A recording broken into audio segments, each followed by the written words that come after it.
샬롬, 오늘도 복되고 좋은 날입니다. 오늘도 주님의 말씀과 함께 하루를 열어가시기 바랍니다.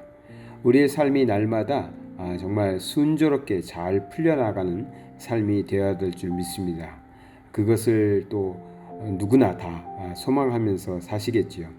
어떤 일이든 우리의 인생길에 있어서 자꾸만 얽히고 막히는 그런 삶이 아니라 모든 일들이 잘 순조롭게 풀려나가기를 다들 바랄 것입니다. 그러한 삶을 형통한 삶이라고 표현할 수 있습니다.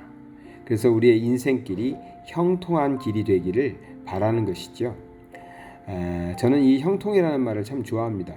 이 성경에 찾아보니까 형통이라는 말은 믿는 자들이 하나님을 잘 믿고 하나님의 말씀대로 순종하고 살아갈 때 주어지는 복, 그게 형통입니다.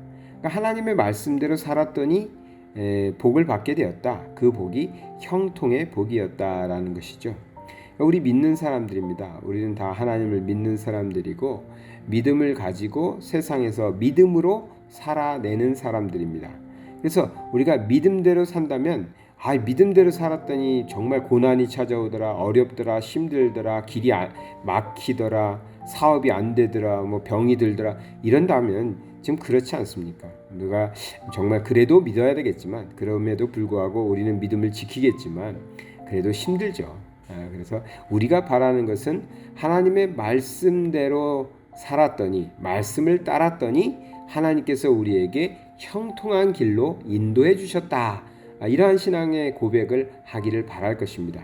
그런데 그것이 하나님이 원하시는 삶입니다. 하나님께서 우리를 향해서 원하시는 모습이 그렇게 형통한 삶을 사는 것입니다.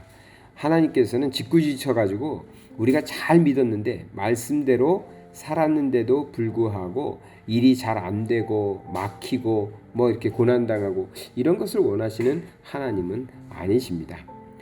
성경에서 형통에 대해서 말을 할 때 제가 떠오르는 사람은 아브라함의 종이었던 사람입니다. 아브라함의 종이 이삭의 배우자, 이삭의 아내를 얻기 위해서 길을 떠나는데 그때 이제 이 아브라함의 종이 하나님께 기도를 합니다. 사실 이 아브라함의 종은 자기 주인의 며느리감을 데리러 가는 거니까 일 까딱 잘못했다가는 정말 까딱 잘못했다는 큰 화를 입을 수도 있는 거죠. 그래서 참 부담스러운 길이었을 것입니다. 그때 그 길을 떠나면서 그는 기도를 합니다.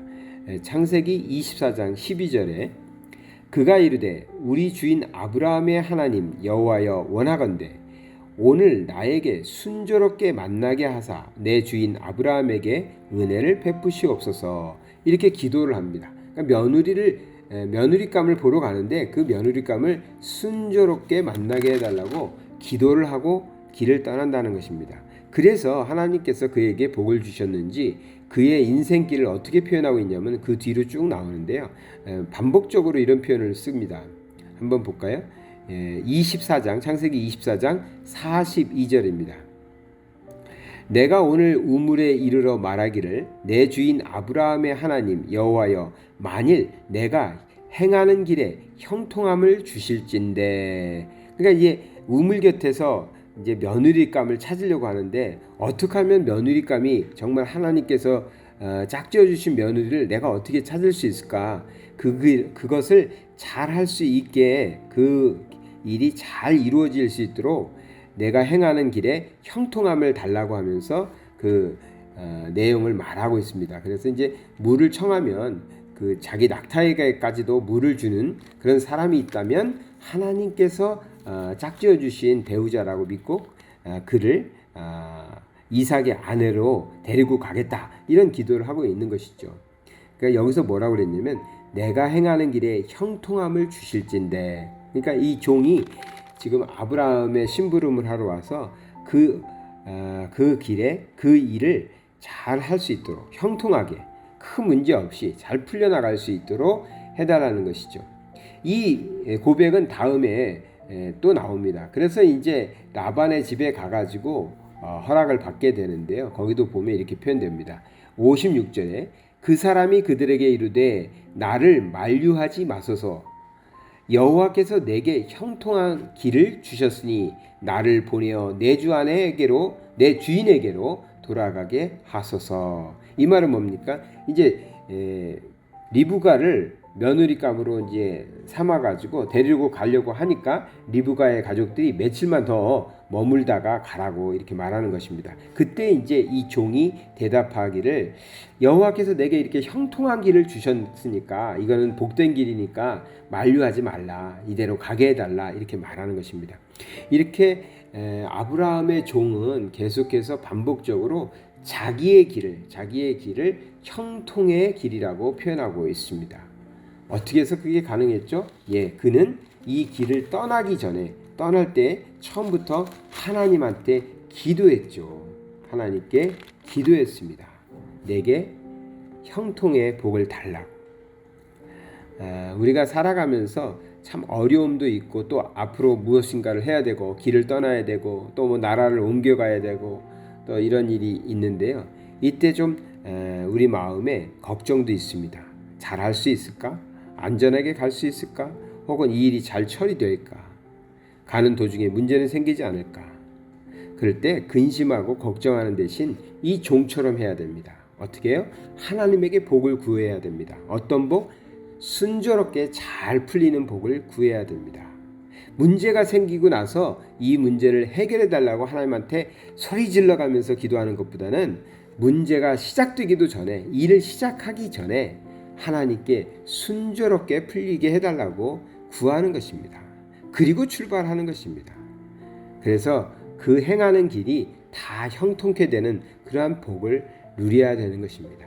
이 종은 그 비결을 알고 있었습니다. 그래서 참 이 종은 순조롭게 이삭의 아내 되는 아브라함의 며느리감을 찾았고 또 그를 잘 데리고 돌아올 수 있었던 것입니다. 우리 삶에 있어서 자꾸만 무엇인가 막히고 안 되고 실패하고 좌절하고 뭐 이런 거 좋은 거 아닙니다. 이게 고난이라고 표현하는 것도 우리는 정말 잘 살펴봐야 됩니다. 그것이 정말 복음을 위한 고난인지 아니면 내가 게을러서 혹은 내가 하나님의 뜻대로 행하지 않아서 겪게 되는 고통인지는 구분해야 됩니다. 하나님은 우리에게 형통의 복을 주시길 원합니다. 우리가 행하는 길이 형통할 수 있도록 우리는 먼저 출발하기 전에, 시작하기 전에 하나님께 기도하는 것이 중요합니다. 순조롭게 풀려나가게 해달라고, 이 길이 형통의 길이 되게 해달라고 하나님께 기도하시면 어디를 가든 어떠한 일이 되었든 하나님께서 함께 하시리라 믿습니다. 오늘도 길을 떠나고 먼 길을 가야 되는 사람들이 많이 있는데 그 길이 하나님께서 순조롭게 풀어주시는 그런 형통의 길이 되시기를 바랍니다.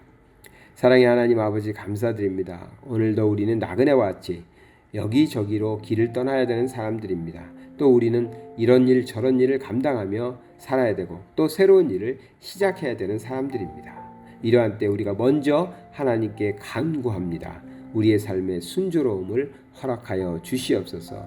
우리가 행하는 길이 형통의 길이 되게 하여 주시옵소서. 아버지, 우리의 아버지 하나님, 우리에게 그러한 복을 허락하여 주시옵소서. 예수 그리스도의 이름 받들어 기도드리나이다. 아멘.